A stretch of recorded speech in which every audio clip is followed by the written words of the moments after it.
Have you been to your doctor about brain fog, exhaustion, or sudden weight gain, only to be told that it's just part of aging, or to exercise more and eat healthy, or maybe they even handed you a prescription? Well, here's the thing. Nearly 80% of doctors in the US get no true formal training on menopause. And this is why so many women in midlife are being dismissed, misdiagnosed, or told to just deal with it. Well, I'm dedicated to providing real, reliable support to help you master menopause with confidence, clarity, and ease. And in this lesson, I'm going to be sharing the 5 crucial questions that you must ask your doctor about menopause, as well as what to do if they can't give you the answers that you deserve. See, menopause affects every woman, but for far too long, it's been treated like a mystery. Ignored in medical schools, dismissed in appointments, and downplayed in society. Well, that ends today, because it's extremely important to understand that it's not just a hot flash here or there. This is about your health, your hormones, your heart, your bones, your brains, your relationships, your identity, your life. And you deserve a doctor who listens to you, not one who rushes you out the door or blames everything on aging or stress. You deserve answers based on real science, not outdated myths, dismissive attitudes, or someone else's one-size-fits-all experience. You deserve to feel healthy, vibrant, and in control of your body at every stage of life, not just when you're young and fertile. And this is an important and timely topic because millions of women are finally demanding better. Look, y'all are tired of suffering in silence, being misdiagnosed, or told that this is just part of getting older. And the reality is, as I mentioned, most doctors are still inadequately educated to recognize or even support menopause. So asking the right questions and knowing how to advocate for yourself when those answers fall short, well, that's not just helpful, it's essential at this point. And that's exactly what this lesson is all about. I'm Tafiq Akhir, Mr. Menopause here, and welcome to the Mr. Menopause Show.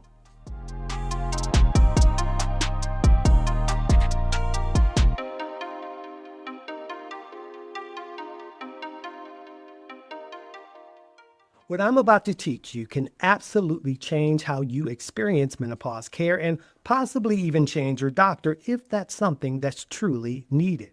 Let's be honest. Most of you, well, all of us really, were raised to respect our doctors, to take their word as gospel and to never question their authority. But when it comes to menopause, well, that mindset can leave you struggling in silence. Because here's the truth. Less than 20% of medical schools in the U.S.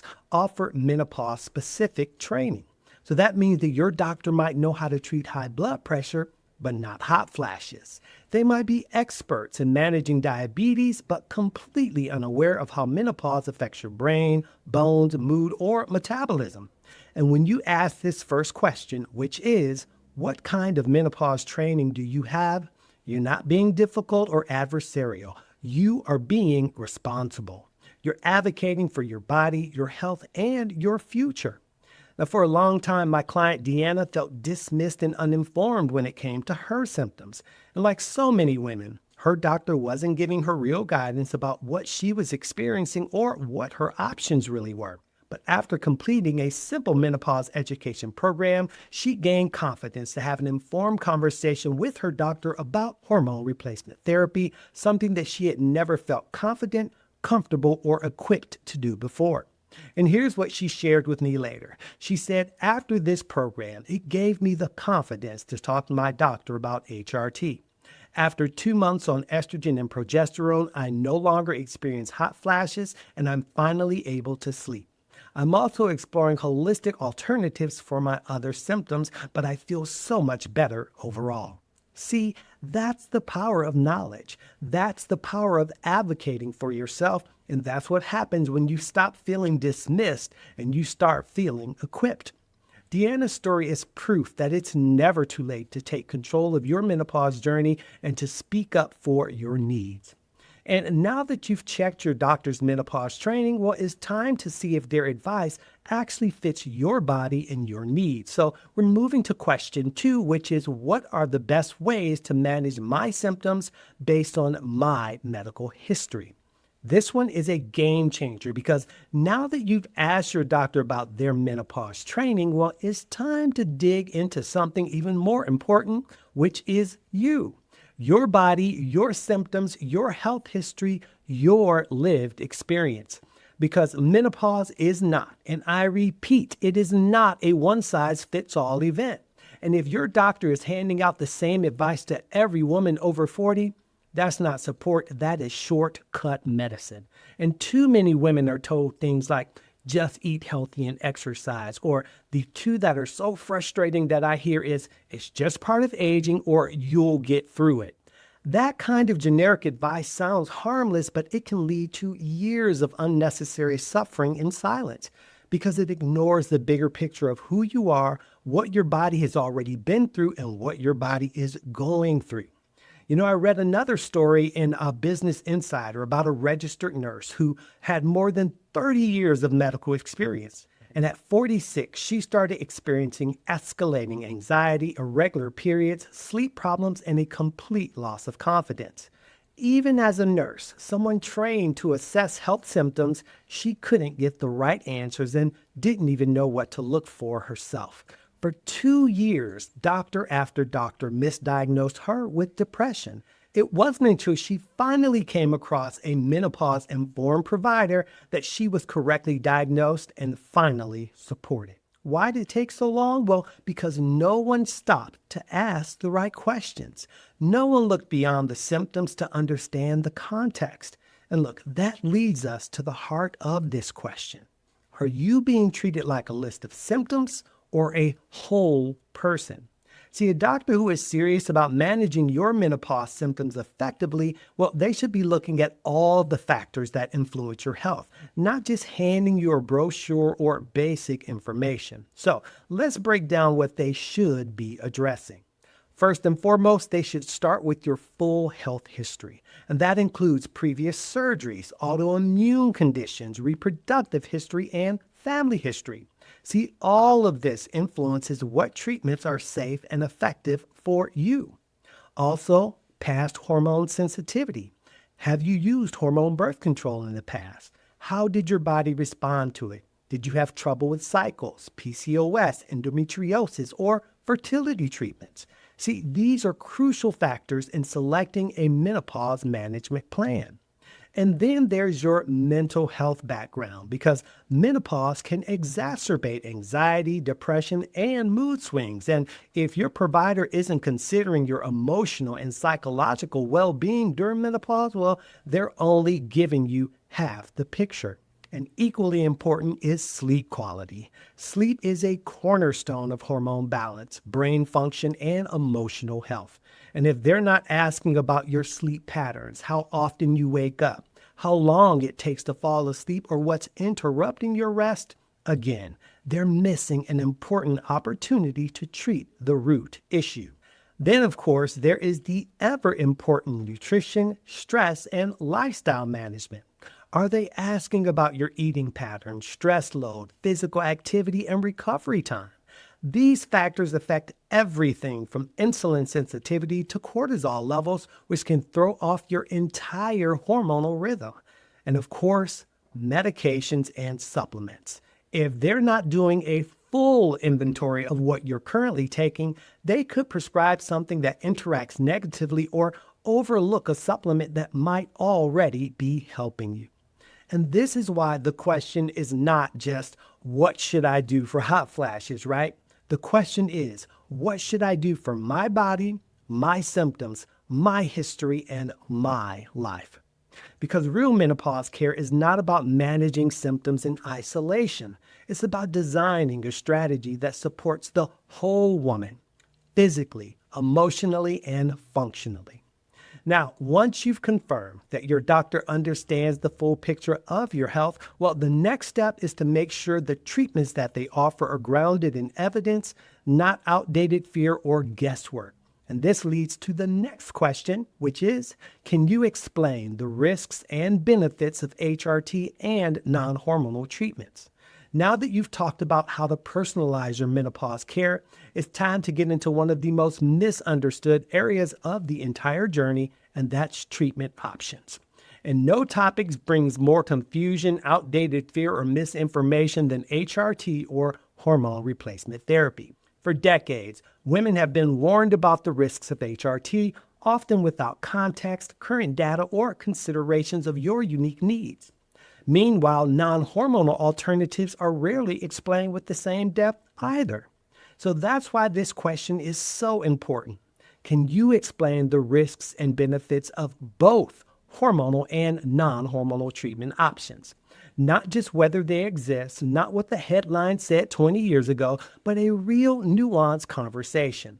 And here's the truth. In 2002, the Women's Health Initiative study scared millions of women away from HRT overnight. But what rarely gets mentioned is that the study had major limitations.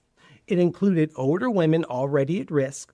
Information was leaked before the study was concluded, and it was later reevaluated by experts worldwide. In fact, newer studies show that HRT can be extremely beneficial if started within 10 years of menopause onset for symptom relief of all kinds, including long-term brain and heart health. But very few providers take the time to explain this. And why? Well, because many haven't kept up with the research themselves, or they're still practicing from a place of liability, not empowerment. And on the flip side, some may avoid HRT altogether and recommend non-hormonal options, but also without giving those treatments the respect they deserve either.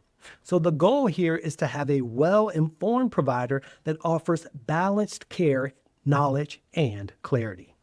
Look, you have the right to understand what's available, how each option works, and how it might affect your unique body based on your risk factors, your preferences, and your goals.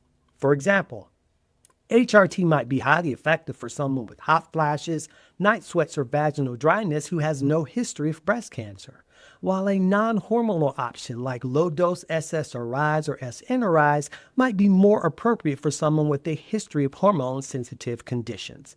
CBT or cognitive behavioral therapy, nutrition, exercise, and stress management can all support symptom relief regardless of which route you choose. A well-informed doctor should be able to walk you through all of this, not just hand you a prescription or dismiss your interest in HRT altogether. You want someone who can answer, what are the real risks? What are the potential benefits? And how will this affect me specifically? Because managing menopause should not feel like gambling. It should feel like you making an empowered, educated decision about your body and your overall health.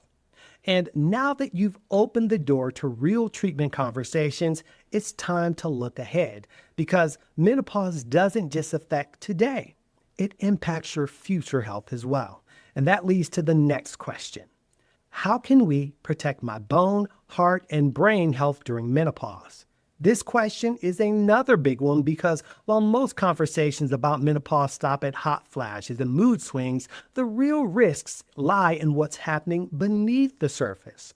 Menopause marks a major shift in your body's internal chemistry. And when estrogen levels drop, your bones become more fragile, your heart is more vulnerable, and your brain is more susceptible to decline. And yet, most doctors don't even mention it. And that's why this question is crucial. You're not just asking about relief for today, you're asking about protection for tomorrow. Let's start with your bones, right? Because after menopause, you can lose up to 20% of your bone density in the first 5 to 7 years. That's how fast things can change. Osteoporosis becomes a real risk, especially if you're not doing regular weight-bearing exercise, getting enough calcium, or checking your vitamin D levels. Next, your heart. Estrogen plays a major role in keeping your blood vessels flexible and your cholesterol levels balanced. Without it, your risk of cardiovascular disease raises significantly, especially if you've already have high blood pressure, diabetes, or a family history of heart issues. And let's not forget your brain.